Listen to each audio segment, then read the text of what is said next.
It is my second attempt at an old ale on this channel, with only one change of the recipe, but a pretty significant one, and it's up next. I am Matt, and this is Big Monster Brewing, and this video is my second attempt at an old ale, and this is a style that I am in for the long haul, the long game, the long way back to Germany, from Germany. It's from a Ramones song.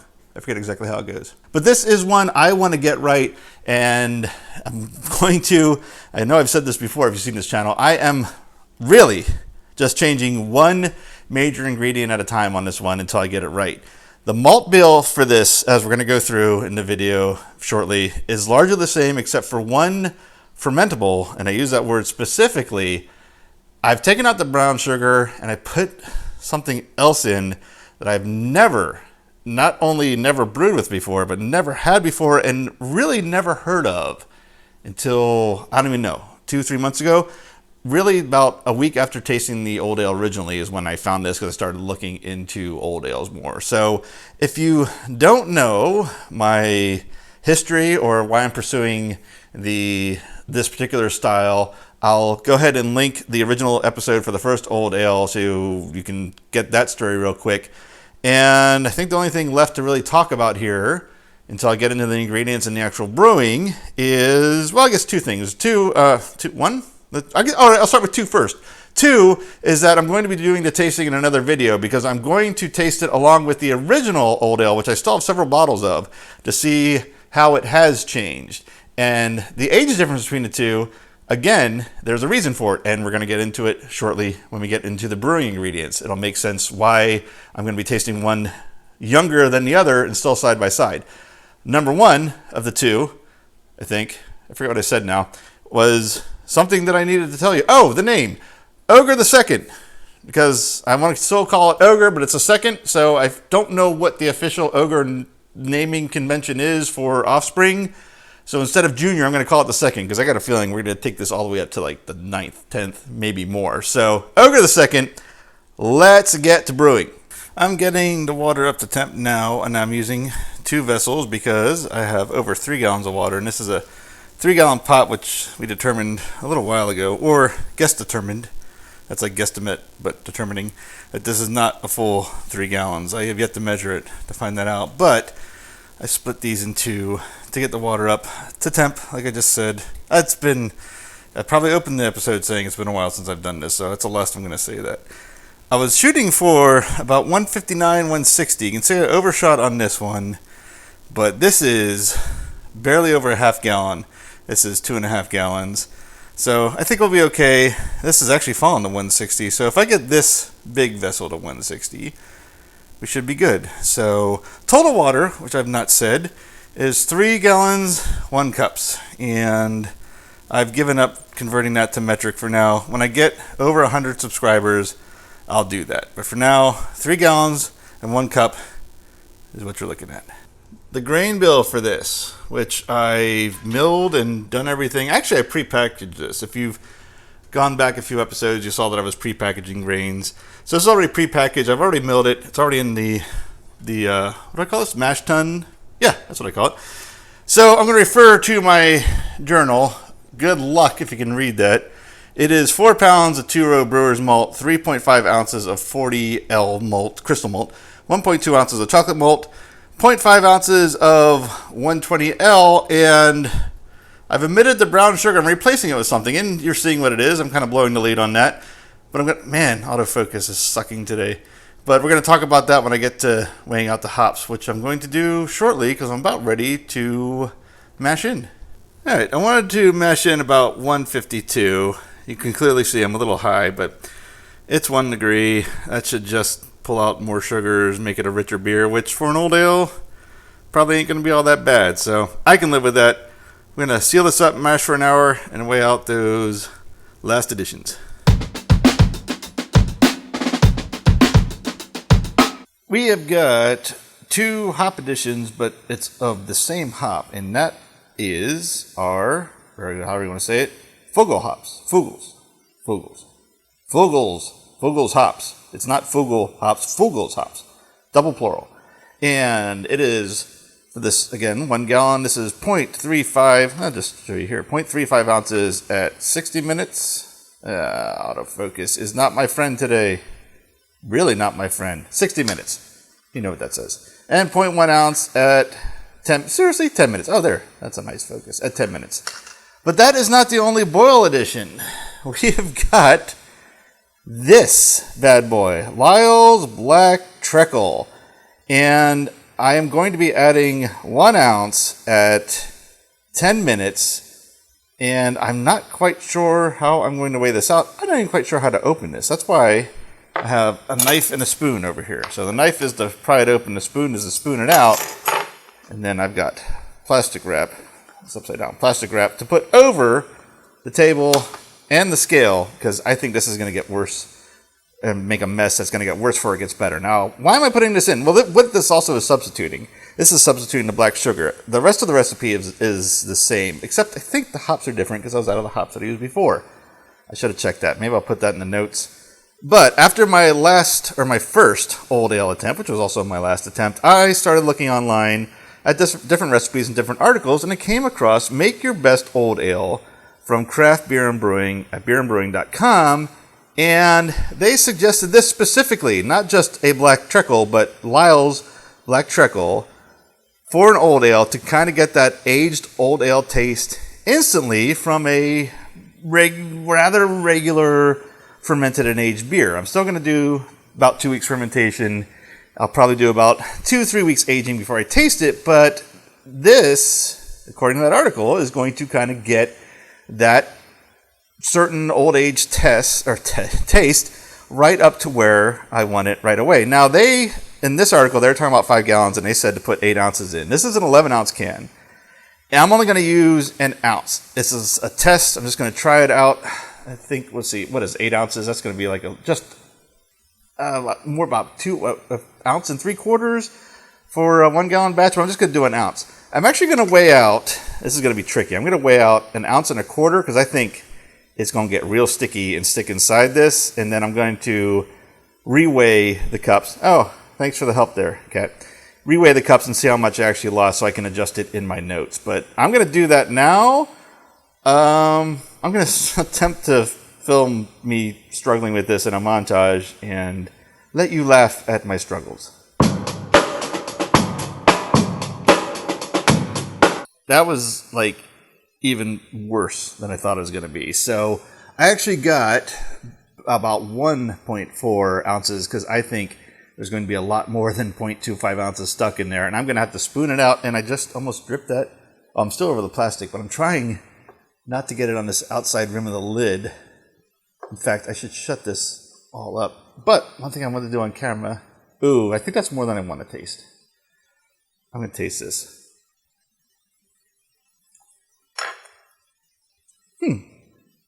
It's actually kind of tasty. It's like a very deep, almost burnt molasses flavor.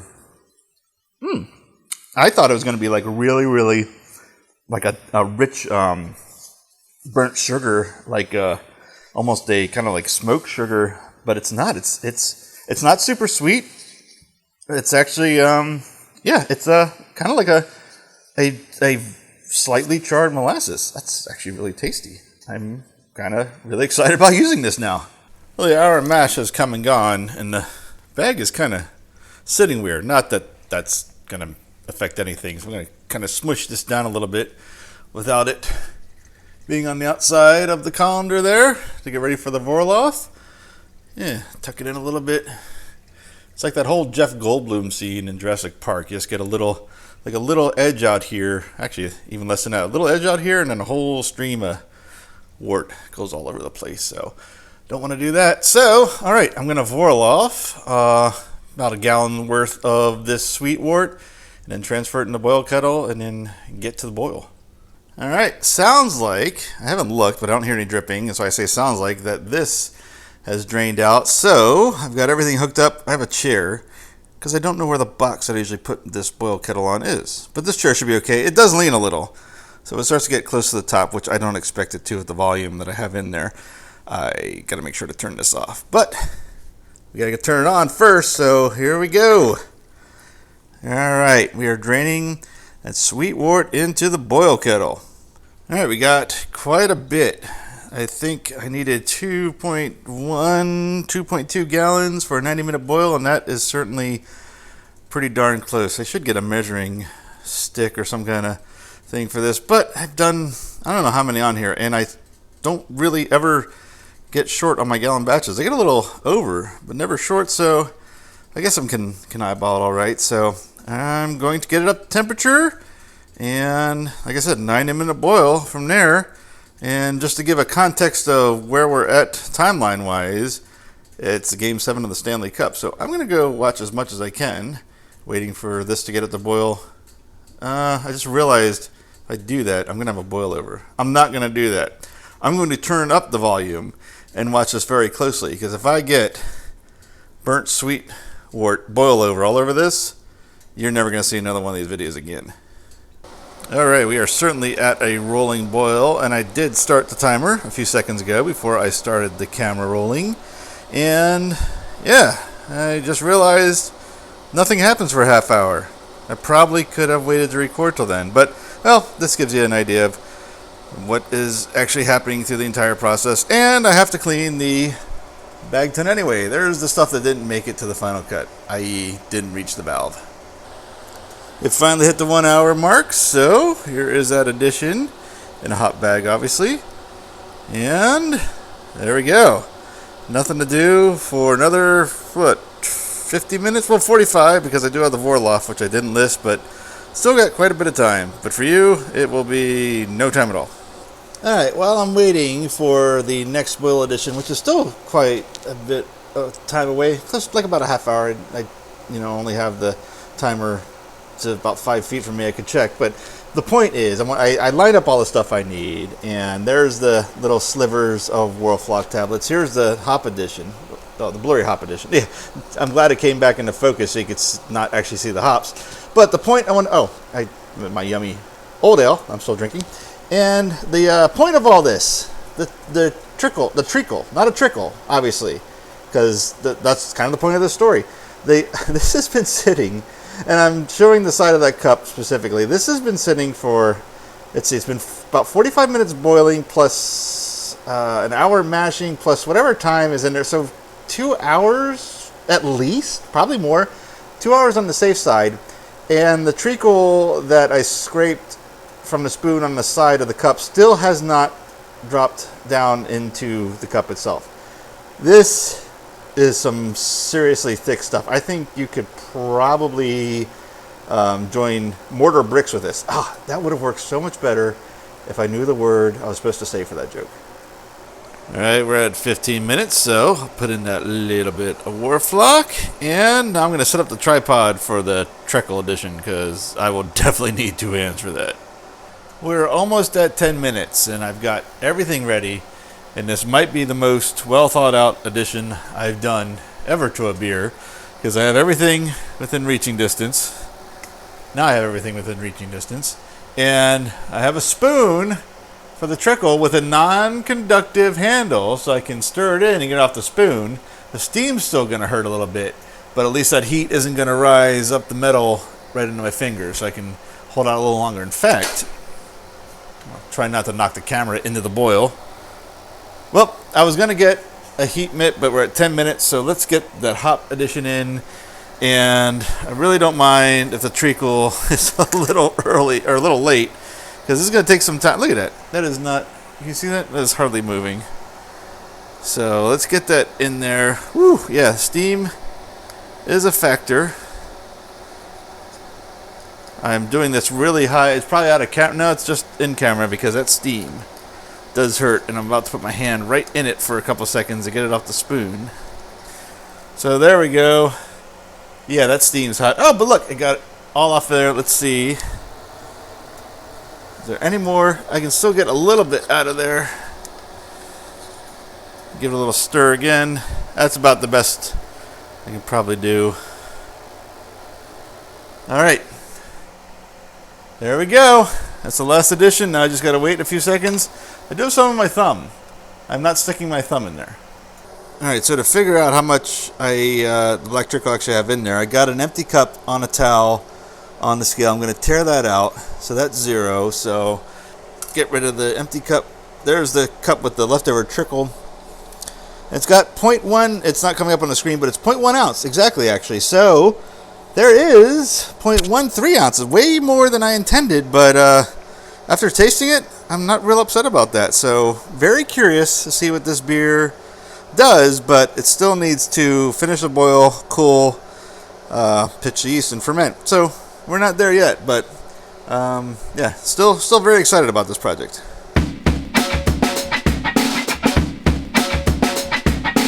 It's the end of the brew day for Old Ale. No, Ogre the Second, the Old Ale. Old Ale. Ogre the Old Ale.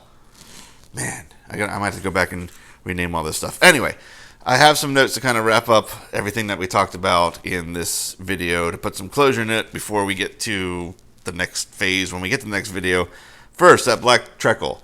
I weighed out 1.4 ounces, and when I was done brewing everything, I went and got an empty cup from the same sleeve of cups that I used to pour. I want to say pour in, but scrape, struggle, everything it took to get in that really thick stuff in there. I weighed it, and then I weighed the one that I used to put in the treacle, what had all the what was left on the sides and on the bottom and whatnot. And I had 1.4 ounces of treacle in the cup. And when I weighed that cup, I had 0.1 ounce. The whole thing weighed 0.1 ounce difference from the empty cup, which means I had 1.3 ounces of black treacle added, which is 0.3 more than I wanted. But this is the first time for that ingredient. Not that worried about it.